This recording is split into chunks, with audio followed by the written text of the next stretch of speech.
I've lived in this house since I was 24. Back then, my wife and I bought it with a few months' savings and a dream bigger than our little Wisconsin town could hold. 2 kids followed, a boy and a girl, bedrooms on opposite ends of the hallway, bikes in the driveway, macaroni pictures stuck to the fridge with mismatched magnets. I ran a diner down on Main Street, just a short walk from the house. Big breakfasts, bigger coffee mugs, and the kind of customers who always had a story to tell. My wife passed from cancer when I was in my early 50s. The kids left one by one, off to places like Portland and Atlanta, carving their own lives. I don't blame them, but the house got quieter. Too quiet. So, a few years ago, I started renting out the extra rooms on Airbnb. Just 2, the rooms that used to belong to my son and daughter. Cleaned out the closets, replaced the old bedding with something that didn't smell like crayon and bubble gum, added a fresh coat of paint. I don't get a lot of guests. We're not exactly a vacation town, but the ones that do come through always seem grateful for the home-cooked meals. Cooking makes me feel like I still have someone to care for. I always ask about dietary restrictions, preferences, allergies, gluten-free, low-carb, vegan. I'll do it all. I used to run a kitchen, for God's sake. Whipping up a dairy-free French toast or turkey sausage frittata isn't just easy, it's joyful. Makes the house smell like it used to. Most guests keep to themselves. I let them. But they rarely turn down a hot meal, and if they invite me to sit, I do. The most recent guests were a woman named Tara and her boy, Mason. She looked to be in her mid-30s, tired around the edges, like life had been shaking her for a while. Mason was 8, talkative, the kind of kid who asked more questions in an hour than I'd been asked in a week. They booked the place for a full week. Tara told me on the second night, while Mason was in the living room building Lego fortresses, that she had just left her husband. Her voice dropped when she said it. Her fingers curled tight around the rim of her tea mug. She said he'd been abusive, controlling, violent, that she was staying here until her parents got back from overseas. I asked, gently, if she thought he might call the police, accuse her of kidnapping their son. She shook her head. He's got 2 felonies, domestic abuse. There's already a warrant out for him.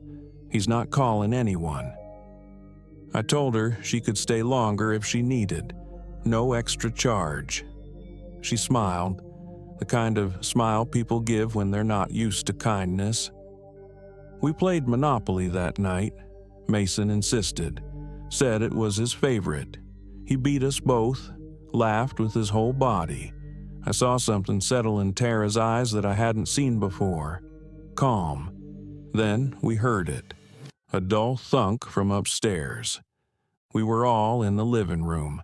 The Monopoly board still scattered across the coffee table. I stood up fast, and so did Tara. Mason asked, "Is someone up there?" I forced a chuckle and waved them off. Probably just the attic ladder fell. It does that sometimes. It doesn't. But I didn't want them scared. I grabbed my flashlight and headed up.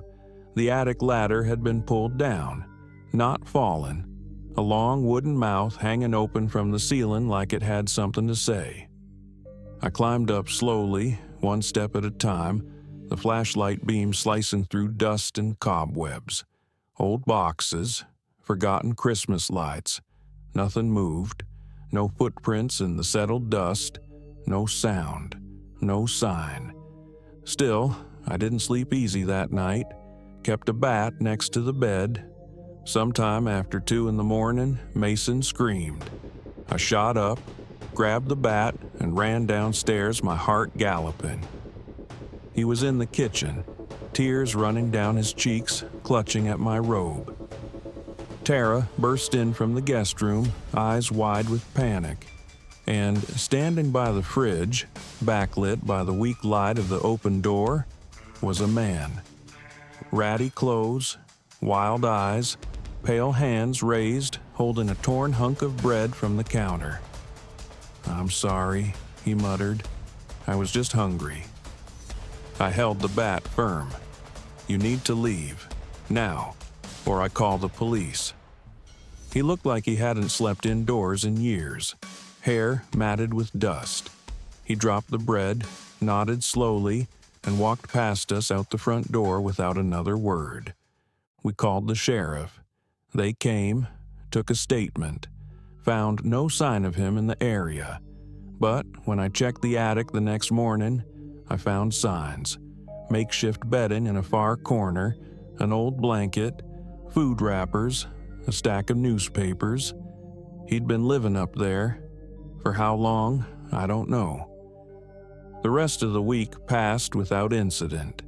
Tara and Mason thanked me for everything, for the food, the games, the safety. They left me a note, too, handwritten. Said they'd never forget the kindness of a stranger who made them feel like family again. I didn't hear from them after that, but I kept thinking about the man. Then, one morning, I found a note in return. A scrap of newspaper, torn neatly, with 5 words scrawled on the back, "Didn't mean to scare them." I found him 2 days later behind the diner I used to run, just sitting there, staring at the rusted-out sign.